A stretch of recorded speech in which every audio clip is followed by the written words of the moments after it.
Texas versus James Madron. Do I have parties announced for the record for the state? Brian Grimmer for the state of Texas. For the defense? Ronald Geyer. Did you understand you're charged with failure to stop and render aid, serious bodily injury? That's a third-degree felony. The range of punishment is anywhere from 2 to 10 years in prison and up to a $10,000 fine. Did you understand? Yes, Your Honor. Are you proceeding with sentencing? Yes, Judge. All right. Anything you wish to say on behalf of your client? No, Your Honor. Where is Donkey Lady Bridge? Now it states in here that they had met you through a lease. OP1 said they were at the complainant's house when the group of males showed up in Unit 1. Unit 1 is the vehicle. She said they decided to go to the Donkey, D-O-N-K-Y, Lady Bridge, but instead ended up driving around. Where is this Donkey Lady Bridge? I'm not sure, Your Honor. I've never been there in my life. Are you still driving a vehicle? No, not here. How old are you? 21. If you drug tested today, what are the results going to be? Before you answer no, that you are going to be drug tested today. Don't say just. Just tell me what you're going to be positive for. Probably, maybe a little bit of marijuana. And what else? That's it. I don't do anything else. What do you do with the rest of your day other than marijuana? I work. Where? I work at Bohannon's. All right. What do you do at Bohannon's? I'm a dishwasher and trash stuff. So you have a car accident and your go-to is to leave. Why would you leave a car accident? Everybody had left and I just left myself. Well, no, everybody didn't leave because there were two people remaining in the car trapped and somebody had to help them out. So why would you leave injured people behind in the vehicle? I was one of those people injured in the car. And then I got out. They held me up and then I walked off. Today we are watching a Texas courtroom where 21-year-old James Madron faces a judge over a hit and run that left people injured. The judge wastes no time drilling him on why he fled the scene. James claims he was injured too, but the judge is not buying the excuses. This is just the beginning. This is not where he's going to pretend he wasn't driving, is it? We're pleading no contest, Your Honor. Oh. So again, why would you leave someone behind in a vehicle that's injured? You've got that. You've got the curb. Okay. No. Did you call for help for anyone? Why not? Just ignorant. See, let me just tell you what I know about life for my time on the planet. And I think I can say this because I have more of my life behind me than in front of me. Is that big things somehow ends up snowballing for young people into bigger things. Number one, there shouldn't have been any speeding. Number two, nobody should have taken any drinks and driven. And number three, if there's an accident, you call somebody. If you would have stayed and helped, if you would have called somebody, guess what? We wouldn't be here for failure to stop and render aid. So how are you getting around town without driving? I take the bus. I'll walk if I have to. I have a daughter that I have to support. How old is your daughter? She just turned 1. That's 13. Are you and the mother together or no? Sort of. We talk. We're not married, so we don't live together. All right. So there's an issue about restitution. Just like the court normally they have a restitution hearing. Thank you, Judge. How far did you go in school? I stopped at 11th grade. Why? Just struggling with my family. What does that mean?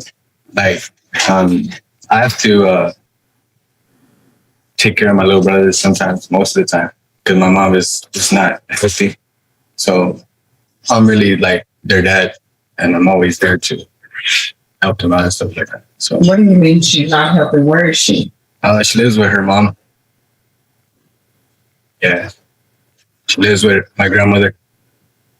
And so how old is your little brother? My little brother, he's 13. So where is your little brother living? He lives with me with my uncle.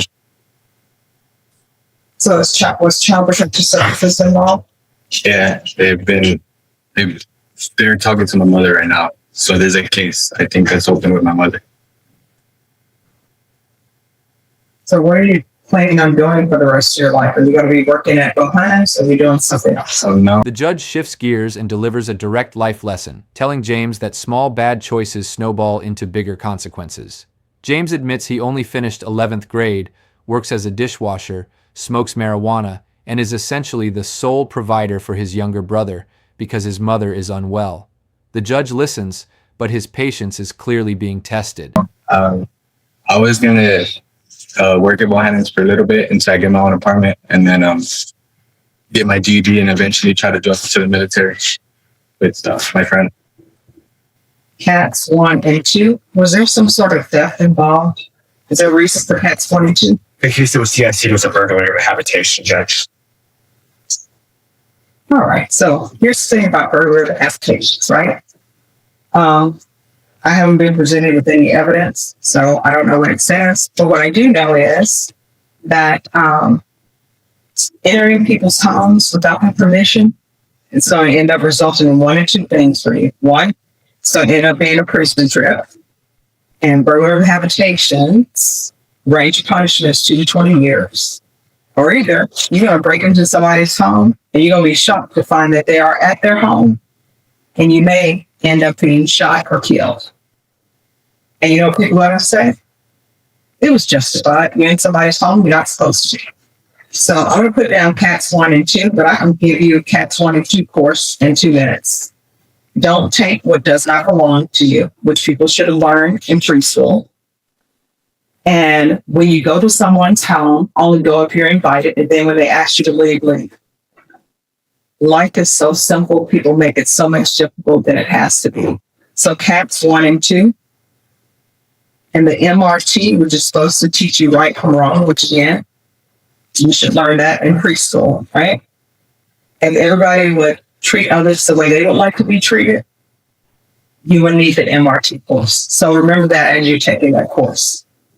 I'm going to walk and test it for levels. And those levels need to start going down. Do you understand? Yes, Your Honor. There should be regular Zoom recording. Mr. Madron can hear you. Mr. Madron, Ms. Perez has the words to say to you. I require that everyone treat everyone with respect. So just listen and internalize what he's saying. You may proceed.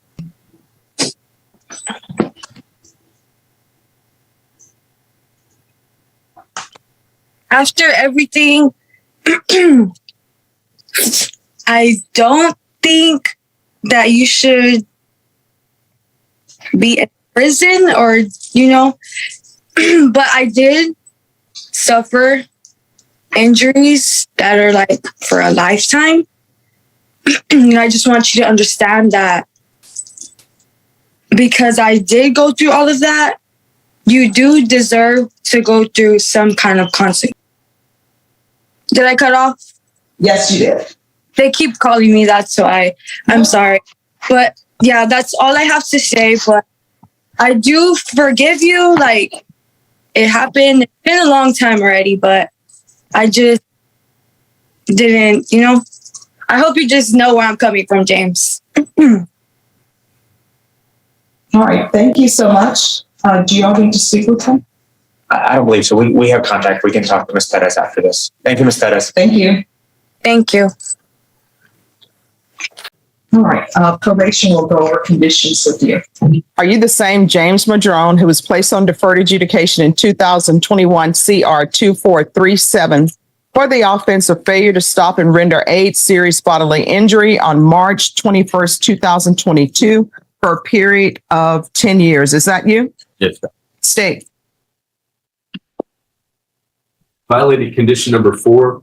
In Bexar County, Texas, the defendant, James Madron, did then and there fail to report to the supervision officer as directed for the months of January and December 2023 in violation of condition number 4. The judge warns James bluntly that burglary will either land him in prison for 20 years or get him shot dead inside someone's home. Then the victim speaks, saying she forgives James but wants him to understand her injuries are permanent. Moments later, James pleads true to violating his probation conditions, putting his entire future on the line. How do you plead to that? True or not true? True, Your Honor. State?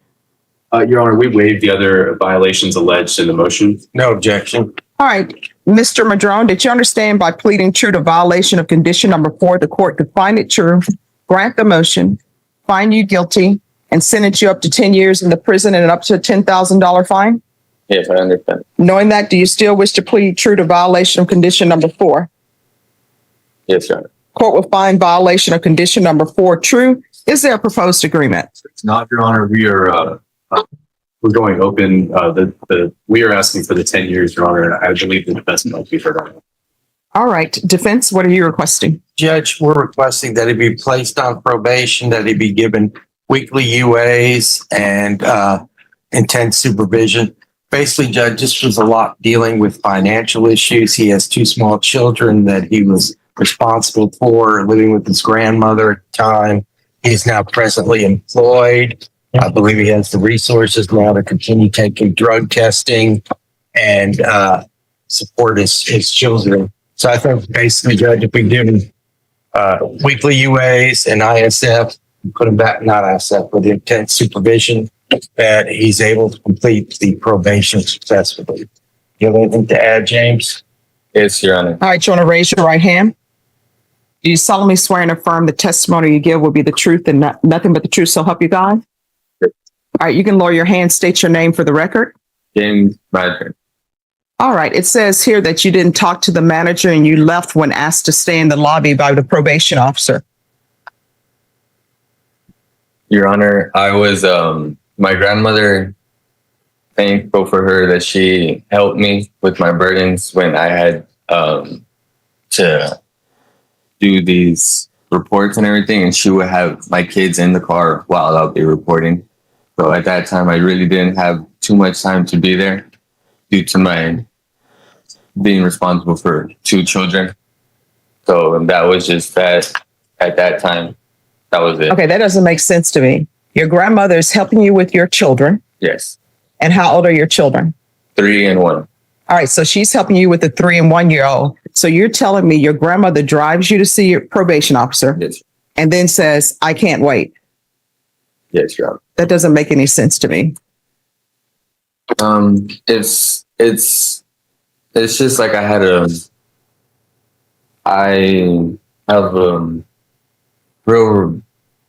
real no support, really none. It's just me out there. All right. So your grandmother is not supporting you. Well, in a way she is. In a way. All right. And then it says that they tried to have virtual meetings with you and you kept rescheduling and they allowed you to reschedule it and reschedule it and reschedule it. Again, I had financial burdens. So you didn't have a cell phone? No. You couldn't get a ride via bus? Your Honor, my grandma lived in Leon Valley and she moved over there by Lackland Airport Base, and I did not have reliable transportation. Oh, no. I know for a fact that there's transportation by via for Lackland. Oh. And you know how I know there is that? Because one time I made a mistake and got on the looper, which I believe is the 510, and it takes you all around the city. And I was like, wow, this is where the bases are. Yes, but where I had to report was over there by 1604 in Bandera, which... Via. Yes, Your Honor. They canceled that bus route. I know it sounds like if I'm making it up or not, but yes, they did cancel that bus route for that reason. That drive was very, very extreme. Did you pick up the phone, call probation and say, hey, this is where I am? Okay. Yes, all right. Any other questions? Yes, sir. Mr. Madron, my name is Hank Wilkins. If I ask anything you don't understand, just let me know and I'll try and rephrase it, okay? Do you know the last time you reported? The last time I reported was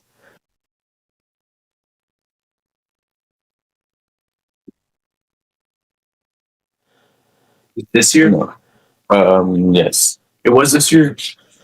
So would you respond to line that probation thinks the last time you reported is November? Um,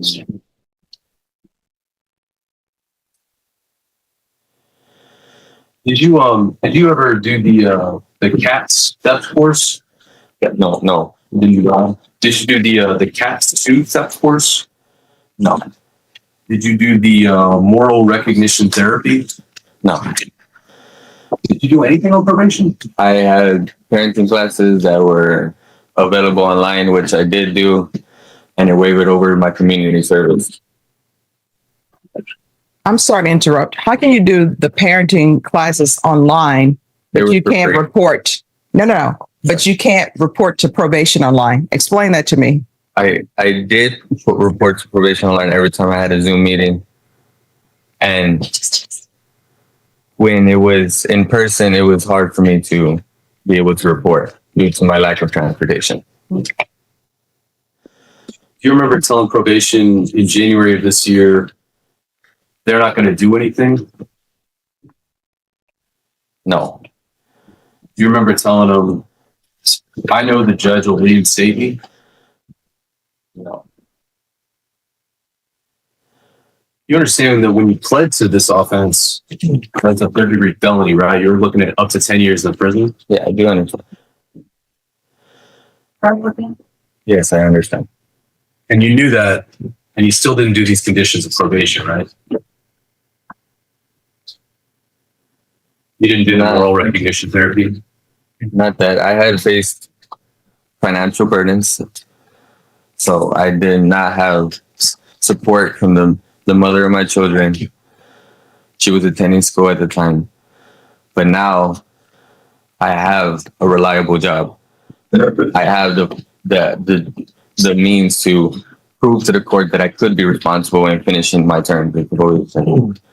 Seems like the easiest thing to do would be to report, though. You didn't report it all this year, right? No, because she said that she was going to file a motion to revoke, and I had said that, okay, that we have to do what we have to do. That's simple. That's what I had said in that response. I pass the way, Sterling. Yes, further, Your Honor. All right. Probation. Was there any restitution for Elise Perez and Kimberly Soto?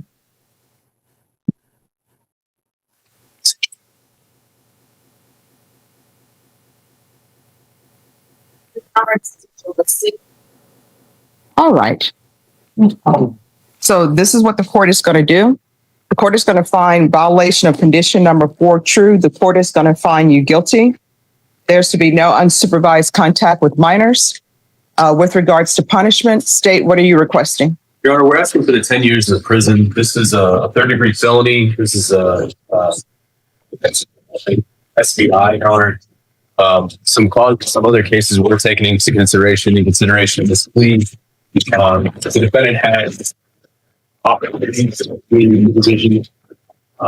He didn't do much of anything on probation. I was trying to get some more information today. I was none of the answers were very satisfying.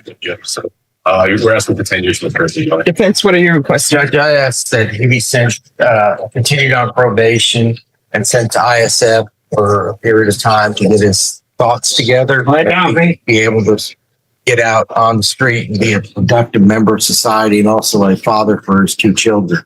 All right. Oh, yes. You wanted to add something? May I address the question? Sure. Yes, I would like to say that I would like to suggest no tolerant probation, where I may be supervising weekly UAs. I do not use drugs, and or an outpatient program, intense outpatient programs that I can prove to the court where I can be responsible in completing my probation successfully.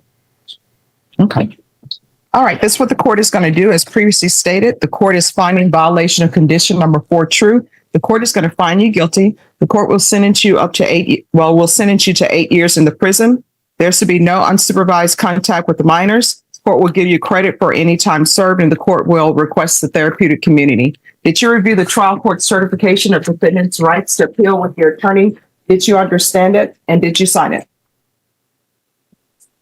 Yes. All right. You do have a limited right to appeal, and that right to appeal is as it relates to the allegations in the motion, not the fact that you were on deferred adjudication. Do you understand?